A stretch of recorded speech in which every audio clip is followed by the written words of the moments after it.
যাবে না, সবাই যাবে। ভিতরে যাবে না, ভিতরে যাবে না, ভিতরে যাবে না, এইখানে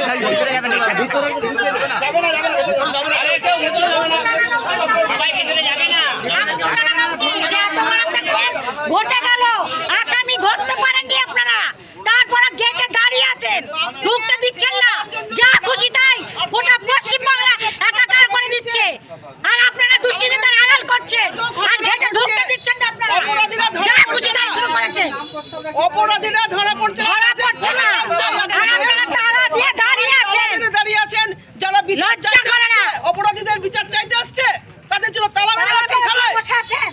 থানা একটা সামাজিক মানে রক্ষা করার জায়গা, সেখানে তালা বন্ধ করে রেখে দিচ্ছেন।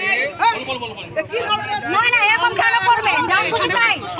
আজকে নরম মাটি বলে আমাদের কিছু নাই বলে আজকে যা খুশি তাই শুরু করেছে। নাই বলে না, যারা আমাদের মানুষ নাই, আমাদের পাশে মানুষ নাই, জনগণ নাই, ওদের পেছনে তো পার্টি আছে, ওদের মধ্যে পার্টি আছে, টাকা আছে, মাফিয়া আছে, দালাল আছে, সব আছে, মানুষ হিসাবেও তো আর আমাদের কাছে জনগণ আছে। থানাতে সবার আসার অধিকার আছে, থানায় পুলিশ দাঁড়িয়ে আছে, গেটকে বন্ধ করে দিয়ে যা খুশি তাই। গোটা পশ্চিমবাংলা এরকম না জানি আমাদের চোর ডাকাত আর পুলিশ সেখানে আড়াল করে গোটা ঘরে বসে আছে। চোর না, না না, আমরা চোর না ডাকাত, আরে বলো কেন যা খুশি তাই আমরা চোর না ডাকাত, সেটা বলো। চোর ডাকাত নিয়ে তো সব সময় তোমার সাথে দেন, আমরা দেখি না চোর ডাকাত